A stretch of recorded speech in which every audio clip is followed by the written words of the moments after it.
Hi friends, welcome back to our channel government jobs. ఈరోజు Kurnool district నుంచి ఒక నోటిఫికేషన్కి అప్డేట్ అయితే ఇచ్చారు.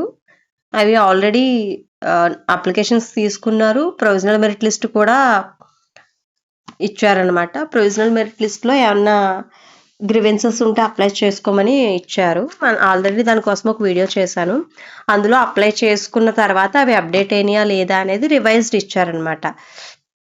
ఇందులో మొత్తం 11 రకాల పోస్టులు నంద్యాల కర్నూలు డిస్టిక్ నుంచి. కాంట్రాక్ట్ అవుట్సోర్సింగ్ 2 రకాల పోస్టులు ఉన్నాయి.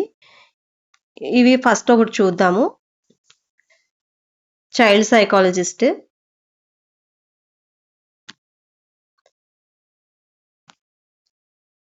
ఇది for the post of child psychologist అన్నమాట. ఇది సీరియల్ నెంబర్, ఎంతమందికి ఆ గ్రీవెన్సెస్ పెట్టారు అనేది నెంబర్. ఇది మెరిట్ నెంబర్. మన మెరిట్ నెంబర్ ఏంటి అనేది మనం ఆల్రెడీ అప్లికేషన్స్ పెట్టాం కదా, అప్లికేషన్ నెంబర్ ఇది. Name of the candidate, remarks, provisional merit లిస్ట్లో రిమార్క్స్ ఏంటి అనేది, qualification not suitable, contract services not suitable post. వాళ్ళ క్వాలిఫికేషన్ సరిపోదు అని ఇచ్చారు. దాని గ్రీవెన్సెస్ క్యాండిడేట్ ఏం పెట్టారంటే MA psychology course which is available in arts group earlier and pursuing in distance education. Both MSc and MA psychology course syllabus are same, hence request to consider the MSc psychology. ఆ పోస్ట్కి MSc psychology సరిపోతుంది, అంతకుముందు same సిలబసే ఉంది అని ఇచ్చారనమాట. అట్లా దానికి ఏంటంటే వీళ్ళు కౌన్సిలింగ్ వాళ్ళు, కమిటీ వాళ్ళు ఉంటారు కదా, వాళ్ళ డెసిషన్ ఏంటంటే MA psychology and MSc psychology are same PG course. It is learned that in other districts recruitment both MA psychology MSc psychology course have been considered. వీళ్ళు ఏంటంటే ఇది కన్సిడర్ చేయము, not having the qualification as per the notification. వాళ్ళు ఇచ్చిన నోటిఫికేషన్కి qualification సరిపోదని ఫైనల్గా decision చెప్పారు. రెండోది ఏంటంటే వీళ్ళు కూడా ఒక గ్రీవెన్సెస్ అప్లై చేశారు. ప్రొవిజనల్ మార్క్స్ మేము ఫేక్ అనిపించింది, అందుకే జెన్యున్నెస్ కోసం పంపించాము అనేది. అది కాలేజ్కి అక్కడి నుంచి బోర్డు నుంచి చెక్ చేపిస్తారనమాట. అది ఇంకా రాలేదు. రిపోర్ట్ వచ్చాక రిసీవ్ చేసుకున్న తర్వాత అది మేము అప్డేట్ చేస్తామని ఇచ్చారనమాట.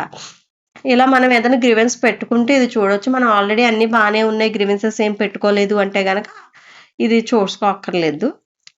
ఫైనల్ మెరిట్ లిస్ట్ ఇంకొకటి పెడతారు, తర్వాత సెలక్షన్ లిస్ట్ పెట్టేస్తారు. Next network medical record technicians చూద్దాము.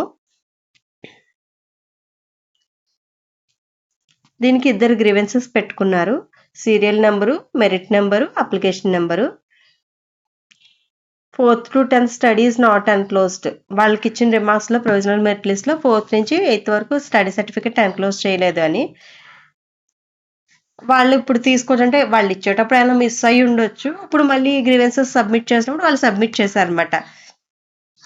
వీళ్ళ డెసిషన్ ఏంటంటే వీళ్ళు సబ్మిట్ చేసిన study certificates accepted but his MRT certificate issued by doctor Ram Manohar Lohia hospital may be verified whether eligible or not. వాళ్ళు వెరిఫై చేసి చెప్తారన్నారు.